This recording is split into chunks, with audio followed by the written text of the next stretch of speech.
अंग्रेजी के ये सभी शब्द जो आज की इस वीडियो में सीखने वाले हैं, जैसे feel like, started, began to, continue to, wanted to, want nothing, in the habit of, ऐसे कई सारे शब्द हैं जो आज की इस वीडियो में सीखेंगे, जिसका प्रयोग डेली बोलचाल में काफी ज्यादा होता है।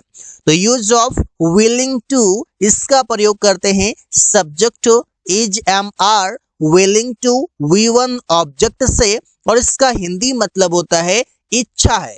कोई काम करने का इच्छा हो, विश हो, डिजायर हो, वहां पर इससे प्रयोग करते हैं। एग्जाम्पल है, मेरा चाय पीने की इच्छा है, I am willing to take tea या take a tea. Willing to मतलब कोई काम करने का विल हो, डिजायर हो, विश हो, वहां पर इससे प्रयोग करते हैं। उसका पानी पीने की इच्छा है, he is willing to drink water. Willing to के बाद V1 आएगा, जैसे कि टेक और ड्रिंक। रवि का वहां जाने का इच्छा है, Ravi is willing to go there. अब यहाँ पर विलिंग है तो आप सोचेंगे ये V4 है, तो यहाँ पर इच्छा है, तो यहाँ पर ये सेंटेंस में कहीं पर रहा है नहीं दिख रहा है, तो उससे आपको कोई मतलब नहीं है। समझना ये कि कोई काम करने की इच्छा है या इच्छा हो रहा है, बात तो एक ही है। हम लोगों का मैच खेलने की इच्छा है या मैच खेलने की इच्छा हो रही है, तो सेंटेंस बनेंगे we are willing to play the match. We are willing to play the match, हम लोगों का मैच खेलने की इच्छा हो रहा है। Use of having plus V3, और इसका मतलब है कोई काम करने पर। इसे सेंटेंस में कैसे प्रयोग करेंगे, सब्जेक्ट वर्ब ऑब्जेक्ट और लास्ट में हैविंग प्लस V3 आएगा, और मीनिंग होगा कोई काम करने पर, जो एग्जाम्पल से समझेंगे। जैसे पत्र लिखने के बाद वो मेरे पास आया, तो कोई काम करके, कोई काम करने पर या कोई काम करने के बाद जैसे ही बोलेंगे वहां पर हैविंग प्लस V3 का प्रयोग होगा। जैसे हैविंग रिटन अ लेटर, पत्र लिखने के बाद ही केम टू मी, वो मेरे पास आया। हैविंग V3 आप सेंटेंस के शुरू में भी प्रयोग कर सकते हैं। अगर शुरू में प्रयोग करेंगे तो कॉमा आएगा और उसके बाद सेंटेंस आएगा। अगर लास्ट में लिखेंगे तो यहाँ पर सेंटेंस के बाद आप विदाउट कॉमा आप प्रयोग कर सकते हैं। खाना पकाने के बाद वो अपना काम कर रही थी।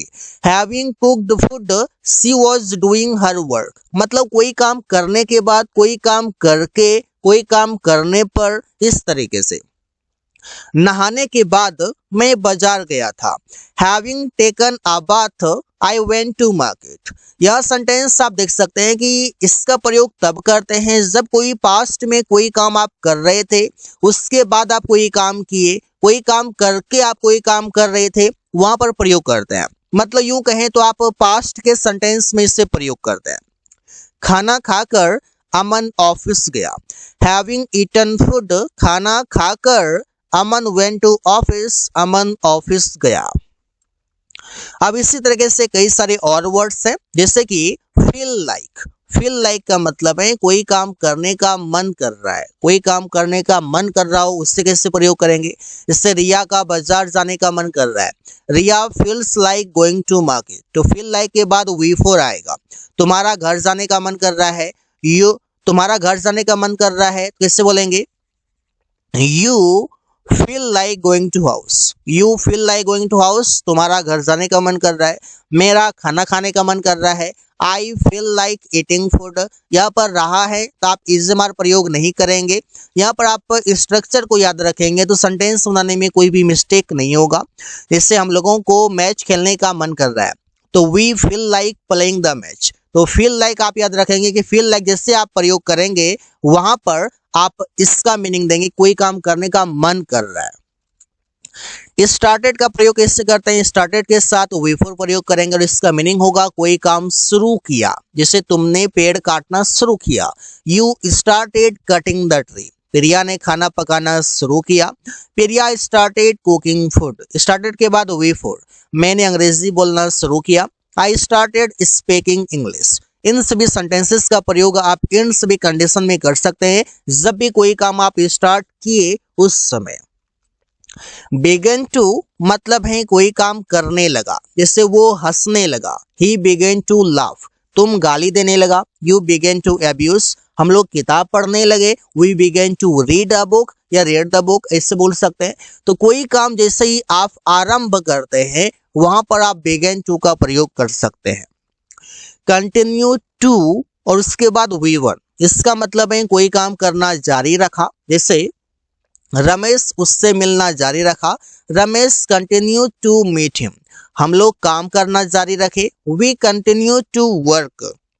मैंने अंग्रेजी में बात करना जारी रखा, I continue to talk in English. वो स्कूल जाना जारी रखा, he continue to go to school. इसी तरीके से कई सारे सेंटेंसेस बना सकते हैं, अलग अलग कंडीशन में, सिचुएशन में अलग अलग सेंटेंसेस हो सकते हैं। वांटेड टू और वी वन, इसका मतलब है कोई काम करना चाहा, जिसे उसने उसे पीटना चाहा, he wanted to beat him. मैंने उसे समझाना चाहा लेकिन वो नहीं समझा, I wanted to make him understand. Ravi ने अंग्रेजी सीखना चाहा, Ravi wanted to learn English. तुमने एक बाइक खरीदना चाहा, you wanted to purchase a bike. तो परचेज अ कार नहीं, परचेज अ बाइक। तो इस तरीके से सेंटेंसेस बना सकते हैं। नथिंग बट और इसका मतलब है चाहता है बल्कि, जैसे कि वो पैसे के बजाय कुछ नहीं चाहता है। तो कैसे बनेगा, ही वांट्स नथिंग, वो कुछ नहीं चाहता है, बट मनी मतलब पैसे के बजाय। यहाँ पर बट का मतलब आप जानते हैं लेकिन होता है, लेकिन बट का मतलब के बजाय भी होता है और बल्कि भी होता है, दोनों तरीके से। जैसे तुम बाइक के बजाय कुछ नहीं चाहते हो, you want nothing but bike. But bike मतलब क्या, बाइक चाहते हो, बाइक के बजाय कुछ नहीं चाहते हो, मतलब कि बाइक चाहते हो उसके अलावा कुछ नहीं चाहते हो। हम लोग मैच खेलने के बजाय अभी कुछ नहीं चाहते हैं, we want nothing but playing cricket now. Resham परीक्षा पास करने के बजाय कुछ नहीं चाहती है, Resham wants nothing but passing the exam. तो इस तरीके से सेंटेंसेस बना सकते हैं। If you have any doubt just you can tell me. In the habit of, इसका मतलब है आदत है, कोई काम करने की, इससे हम लोगों को सुबह में टहलने की आदत है। We are in the habit of walking in the morning. तुम्हें सिगरेट पीने की आदत है, you are in the habit of smoking cigarette. मुझे अंग्रेजी बोलने की आदत है, I am in the habit of speaking English. तो इन द हैबिट ऑफ के बाद वी फोर आएगा। रवि को शराब पीने की आदत है, Ravi is in the habit of drinking wine. आप चाहे तो वाइन को नहीं भी रखेंगे, फिर भी ड्रिंकिंग का मतलब है शराब पीना ही। विलिंग टू लेकिन वॉज वर्क के साथ आएगा, तो इसका मतलब होगा कोई काम करने की इच्छा थी। जैसे प्रिया का खाना खाने की इच्छा थी, Priya was willing to eat the food. तुम लोगों का अंग्रेजी सीखने की इच्छा थी, you were willing to learn English. मेरा भाई का किताब खरीदने की इच्छा थी, my brother was willing to buy the book. तुम सुमन का फोन लेने की इच्छा थी, Suman was willing to take a phone. या फिर आप चाहें तो बाय अ फोन भी कर सकते हैं, खरीदना अगर रहेगा तो बाय, अगर लेना रहेगा किसी से तो टेक। फेल्ट लाइक और इसका मतलब है मन था, जैसे उसका पैसे मांगने का मन कर रहा था, he felt like asking for money. Ask for मतलब होता है मांगना, ये एक फ्रेजल वर्ब है। सुरेश का उसके साथ दिल्ली जाने का मन कर रहा था, Suresh felt like going to Delhi with him. तुम्हारा बाजार में कपड़ा खरीदने का मन कर रहा था, you felt like buying clothes in the market. तो ऐसे सेंटेंसेस कई सारे बना सकते हैं जहां पर आप फेल्ट लाइक या फील लाइक प्रयोग करते हैं। रमेश का पहाड़ पर चढ़ने का मन कर रहा था, Ramesh felt like climbing on the mountain.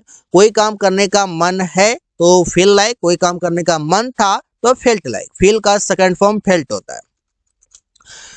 अब यहाँ पर प्रयोग करेंगे जैसे कि बाय का और ऑब्जेक्ट का, कोई काम करके। जैसे कि खुशबू खाना बनाकर पैसे कमाती है। कोई भी आप अपना रोजी रोटी दिखाते हैं, कोई भी आप अपना प्रोफेशन दिखाते हैं, कोई काम करके आप कोई काम करते हैं, इससे खुशबू खाना बनाकर पैसे कमाती है। तो Khushboo earns money by cooking food. वो मेहनत करके नौकरी लिया है, he has got a job by working hard. Rohit बाजार से लाकर सब्जी तुम्हें दिया, Rohit gave you vegetables by bringing from market. Aman cycle चलाकर बाजार जाता है, Aman goes to market by riding a bicycle. तो इसी तरीके से आप सेंटेंसेस बना सकते हैं कोई काम करके या करने के बाद, लेकिन जहां पर आप अपना प्रोफेशन दिखाते हैं, जहां पर आप अपना पेशा दिखाते हैं। विल हैव टू और इसका मतलब होगा कोई काम करना होगा या पड़ेगा, जैसे तुम्हें अंग्रेजी सीखना पड़ेगा। You will have to learn English, इसका कंडीशन ये है कि जहां पर आपको कोई काम करने की मजबूरी हो आप वहां पर इसे प्रयोग कर सकते हैं। रवि को दिन भर काम करना पड़ेगा। Ravi will have to work the whole day, हम लोगों को उसका मदद करना होगा। We will have to help him. Pallavi को आज खाना पकाना पड़ेगा या खाना पकाना होगा, तो Pallavi will have to cook food today. इस तरीके से सेंटेंसेस बना सकते हैं। देयर हैज टू बी और इसका मतलब है कोई काम करने का, मतलब कोई काम करना जरूरी है, जैसे कि मेरे गांव में अच्छे अस्पताल की जरूरी है। There has to be a good hospital in my village या इन आवर विलेज भी कर सकते हैं, नो इशू। मेरे गांव में अच्छे स्कूल की जरूरी है। There has to be a good school in my village. इस तरीके से सेंटेंसेस बना सकते हैं कई सारे अलग अलग सिचुएशन में, कंडीशन में, वर्ड्स के साथ, जो अंग्रेजी बोलने में काफी मदद करते हैं। So guys, thanks for watching, that's all for today.